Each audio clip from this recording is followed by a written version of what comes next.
Hello everyone, welcome to Gyanchila. So loiso আপোনালোকৰ কাৰণে GK revision class 60 days challenge. তো যেহেতু ADR grade 3 আৰু grade 4 examৰ তাৰিখ ঘোষণা কৰিলে তো grade 3 examৰ কাৰণে আপোনালোকৰ হাতত মাত্ৰ 60 দিন আছে 60 days. তো এই 60 দিনত আমি যিমানখিনি পাৰো revision কৰাম GK questions including current affairs, okay? তো মিছ নকৰিব, ইম্পৰ্টেন্ট হয় আসাম পুলিচ এসআইৰ কাৰণে এই ভিডিও সিৰিজটো ইম্পৰ্টেন্ট হয়।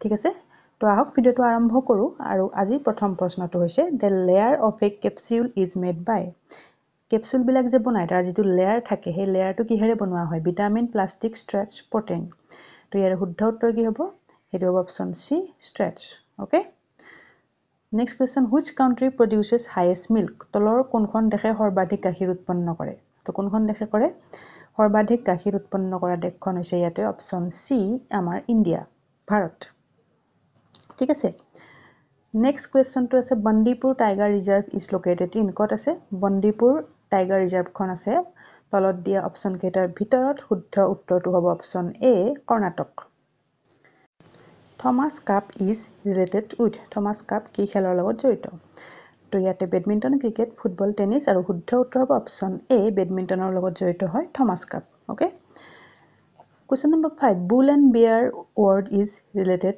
to trading cryptocurrency stock market railway. কিহৰ লগত জড়িত এই শব্দটো bull and bear জড়িত হয় stock marketৰ লগত অপচন সি শুদ্ধ উত্তৰ হ'ব ঠিক আছে next question number 6 where is the headquarter of WIPO that means World Intellectual Property Organization কত আছে ইয়াৰ হেডকোয়াৰ্টাৰ জেনেভা নিউয়ৰ্ক পেৰিছ জুৰিচ আৰু শুদ্ধ উত্তৰটো ইয়াতে হ'ব অপচন এ জেনেভাত আছে ইয়াৰ হেডকোয়াৰ্টাৰ ঠিক আছে তো ইয়াতে মিক্স কোৱেশ্চন আছে জিকেৰ কিছুমান ইজিও পাব কিছুমান হাৰ্ড পাব গোটেইখিনি মিক্স কৰি পেলাই ইনক্লুড কৰিছো মই ইয়াতে এই সিৰিজটোত যিমান পাৰো হিমান বেছি কোৱেশ্চন আমি ৰিভিজন কৰিম নেক্সট 60 ডেজ আমাৰ টাৰ্গেট হেটোৱে হয় next question number 7 what is the national game of Bangladesh বাংলাদেশৰ ৰাষ্ট্ৰীয় খেল কি হয় তো বাংলাদেশৰ ৰাষ্ট্ৰীয় খেল হৈছে কাবাডী অপচন বি শুদ্ধ উত্তৰ হ'ব ঠিক আছে Bull fight is conducted in which country? কত এটো কোনখন দেশত এটো কৰা হয় bull fight? মজুজ স্পেন ফ্ৰান্স ইটালী ৰাছিয়া তো কত কৰা হয় হে আছিল কত অপচন এ স্পেনত Next question number 9 Hawa Mahal was established in the year যেটো জয়পুৰৰ যেটো হাৱা মহল আছে এটো কেতিয়া গঠন কৰা হৈছিল তো ইয়াতে শুদ্ধ উত্তৰটো হ'ব option A 1799 Question number 10 Hindu Mahasabha was established by কোনে কৰিছিল প্ৰতিষ্ঠা হিন্দু মহাসভা প্ৰতিষ্ঠা কোনে কৰিছিল মহাত্মা গান্ধী দয়ানন্দ সৰস্বতী মদন মোহন মালবীয় নে দাদাভাই নৰজী আৰু ইয়াৰে শুদ্ধ উত্তৰটো হ'ব কোন মদন মোহন মালবীয় প্ৰতিষ্ঠা কৰিছিল হিন্দু মহাসভা ঠিক আছে তো নেক্সট কোৱেশ্চনলৈ যোৱাৰ আগত আমাৰ ইবুকখিনি লিংক তলৰ ডেসক্ৰিপচন বক্সত দিয়া আছে তো বহুত ইম্পৰ্টেন্ট হয় আহিবলগীয়া পৰীক্ষাৰ কাৰণে তো যদি লোৱা নাই আপোনালোকে ইবুক বিলাক ল'ব পাৰিব তলৰ লিংকত গৈ ক্লিক কৰিব পেমেন্ট অপচন তাতে আপোনালোকে পাই যাব আৰু এই তিনিখন স্পেশাল ইবুক হয় আহিবলগীয়া আসাম ডাইৰেক্ট ৰিক্ৰুটমেন্ট গ্ৰেড 3 এক্সামটোৰ কাৰণে তো তিনিখন মই ইয়াতে দি দিছো এই তিনিখন যদি ল'ব বিচাৰে আমাক WhatsApp কৰিব পাৰিব এই WhatsApp নম্বৰটো দি দিছো এইটো 8402086470 এই নম্বৰটো WhatsApp কৰিলে বাকি ডিটেইলছ আপোনালোকে পাই যাব okay so next question who published the magazine Young India এখন উইকলি ম্যাগাজিন আছিল ইয়ং ইন্ডিয়া নামেৰে পাবলিশ কোনে কৰিছিল তো এখন পাবলিশ কৰিছিল option D will be the correct answer Mahatma Gandhi Narmada river is the lifeline of which state কোনখন ৰাজ্যৰ লাইফলাইন হয় নৰ্মদা নদীটো তো নিশ্চয় জানিব এটো ইয়াৰে শুদ্ধ উত্তৰটো হ'ব কি option D Gujarat okay Next question number 12 Which river is known as the lifeline of Rajasthan কোনটো ৰাজস্থানৰ লাইফলাইন হয় কোনটো নদী নৰ্মদা গংগা দামোদৰ লুনি তো কোনটো হ'ব ৰাজস্থানৰ লাইফলাইন যেটো নদী বুলি কোৱা হয় হেটো হৈছে লুনি নদী Luni river okay Question number 4 BCCI was founded in BCCI কেতিয়া গঠন হৈছিল 1928 1930 1931 1932 আৰু শুদ্ধ উত্তৰ ইয়াতে হ'ব অপচন এ 1928 BCCI গঠনৰ চনটো তো where is the headquarter of BCCI কত আছে BCCI হেডকোয়াৰ্টাৰ মুম্বাই দিল্লী চেন্নাই কলকাতা তো কত আছে BCCI হেডকোয়াৰ্টাৰ আছে মুম্বাইত okay Indian national Airways was found in এটো কেতিয়া প্ৰতিষ্ঠা কৰা হৈছিল ইণ্ডিয়ান নেশনেল এয়াৰৱেজ যেটো আছে এটো প্ৰতিষ্ঠা কৰা হৈছিল অপচন এ 1933 তাৰ পিছত এটো 1953 আমাৰ ইণ্ডিয়ান এয়াৰলাইন্সৰ লগত মাৰ্জ কৰি দিয়া হয় okay Question number 17. Who is the current president of BCCI? বৰ্তমান BCCI ৰ প্ৰেসিডেন্ট কোন? জয় শাহ, ৰজাৰ বিনি, সৌৰভ গাংগুলী, আৰি, গ্ৰেন্ট গোবন। তো কি হ'ব শুদ্ধ উত্তৰ ইয়াতে হ'ব অপশন বি। প্ৰেসিডেন্ট সুধিছে ওকে, সেক্ৰেটাৰী নাই সোধা। প্ৰেসিডেন্ট হয় ৰজাৰ বিনি। আৰু যদি সোধে ফাৰ্ষ্ট প্ৰেসিডেন্ট BCCI কোন আছিল তেতিয়া ইয়াৰ শুদ্ধ উত্তৰ কি হ'ব অপশন ডি যিটো আছে আৰি গ্ৰেন্ট গোবন। তেখেত আছিল প্ৰথম গৰাকী BCCI প্ৰেসিডেন্ট ওকে। এটো ইম্পৰ্টেন্ট হয় কৈ দিছো। Next question number 18 who was the first commander in chief of Indian army? প্ৰথম গৰাকী কমান্ডাৰ ইন চিফ কোন আছিল ইণ্ডিয়ান আৰ্মিৰ? তো ইয়াতে শুদ্ধ উত্তৰটো হ'ব কি option A KM Cariappa. Next question number 19 Swaraj party was established in the year? কেতিয়া গঠন হৈছিল? স্বৰাজ পাৰ্টিটো গঠন হৈছিল কেতিয়া? হেয়া হৈছিল 1923। তো ইয়াৰে প্ৰতিষ্ঠাপক যদি সোধে CR দাস, চিত্তৰঞ্জন দাস আৰু জৱাহৰলাল নেহৰুৰ পিতৃ মতিলাল নেহৰু আছিল ইয়াৰে প্ৰতিষ্ঠাপক। ঠিক আছে, CR দাস এণ্ড মতিলাল নেহৰু আছিল ইয়াৰে প্ৰতিষ্ঠাপক আৰু এইটো গঠন হৈছিল 1923। Question number 20 how many total schedules are in their Indian constitution at present? বৰ্তমান কিমানটা অনুচ্ছেদ আছে? 11 12 13 14টা। তো বৰ্তমান আমাৰ অনুচ্ছেদ আছে কিমানটা? 12টা। অপশন বি কাৰেক্ট আনসাৰ হ'ব 12টা আছে বৰ্তমান অনুচ্ছেদ আমাৰ সংবিধানত। ঠিক আছে, আৰু গ্ৰেড 4ৰ কাৰণে এই PDF খন প্ৰস্তুত কৰি তোলা হৈছে। এইখন ইতিমধ্যে আমাৰ প্ৰস্তুত হৈ উঠিছে।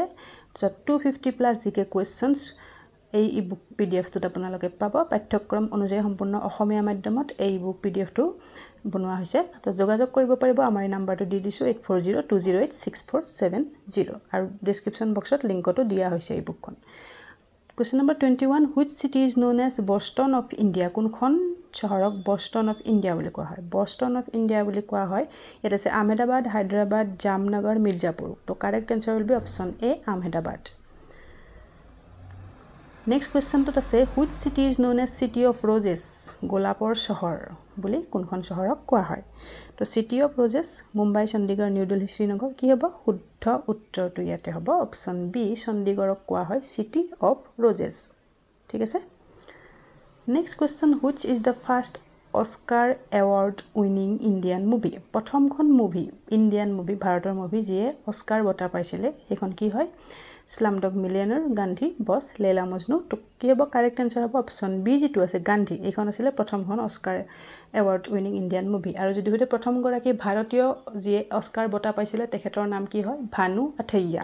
ঠিক আছে, Question number 24 first Indian movie which has translated into English? প্ৰথমখন আমাৰ ভাৰতৰ মুভি যিখন ইংলিছলৈ ট্ৰান্সলেট কৰা হৈছিল এইখন কি হয়? তো ইয়াতে অপশন কেইটাৰ ভিতৰত শুদ্ধ উত্তৰ হ'ব অপশন বি যিটো আছে নুৰজাহান। এইখন প্ৰথমখন হয় মুভি যিখন ইংলিছলৈ ট্ৰান্সলেট কৰা হৈছিল। ঠিক আছে, তো ইয়াতে কোৱেশ্চন আছে প্ৰথম যদি সোধে ফাৰ্ষ্ট ইণ্ডিয়ান মুভি তেতিয়া কি হ'ব শুদ্ধ উত্তৰ যিটো ৰাজা হৰিশ্চন্দ্ৰখন হয় প্ৰথমখন ইণ্ডিয়ান মুভি।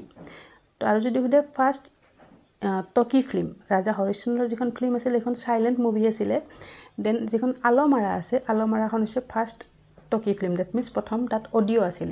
ৰাজা হৰিশ্চন্দ্ৰত অডিও নাছিলে, আলমাৰাখনত অডিও ভিডিও দুইটা আছিল। আৰু কিষাণ কন্যা যিখন আছে কিষাণ কন্যাখন হৈছে প্ৰথমখন ভাৰতীয় ৰঙীন বোলছবি first Indian colour film Kisan Kanya. ঠিক আছে,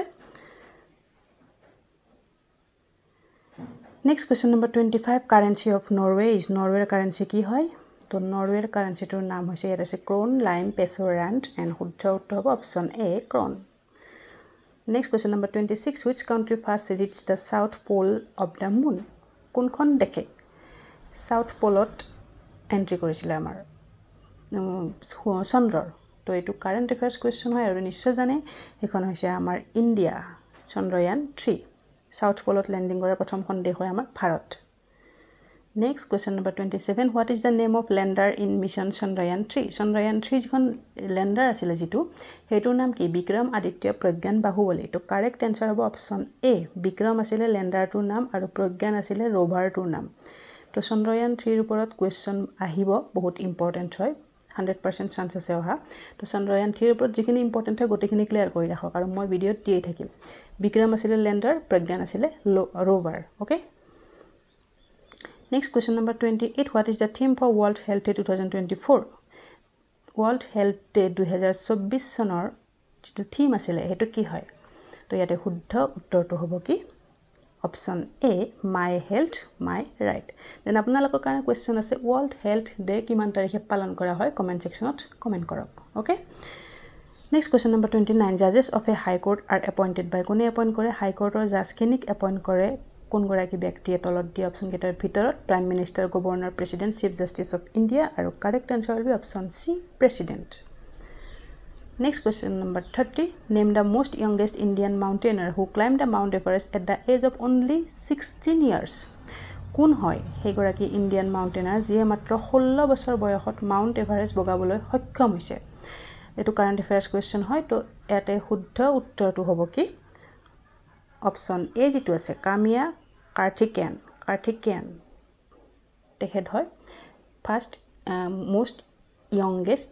Indian mountaineer যিয়ে 16 বছৰ বয়সত মাউন্ট এভাৰেষ্ট বগাবলৈ সক্ষম হৈছে ওকে তো এইখিনি হয় আজিৰ ভিডিওটোৰ কাৰণে কোৱেশ্চন আনসাৰ কেনে পালে ভিডিওটো আপোনালোকৰ ফিডবেক বিলাক জনাই থাকিব তো এনেকৈ আমি ৰিভাইজ কৰি থাকিম ডেইলি বেসিছত কোৱেশ্চন আনসাৰ গ্ৰেড 3 এক্সামটোৰ কাৰণে আৰু গ্ৰেড 4 ৰ কাৰণে সেপাৰেট মই ভিডিও বনাম হেতু আসামিজ মিডিয়ামত থাকিব ডন্ট ওয়াৰি গ্ৰেড 4 ৰ কাৰণে মই ভিডিও আনিম ঠিক আছে তো ভিডিওৰ আপডেটস বিলাক সময়মতে পাই থাকিবলৈ আমাৰ চেনেলটো আপোনালোকে সাবস্ক্ৰাইব কৰি ৰাখক till then keep learning keep sharing Jai Hind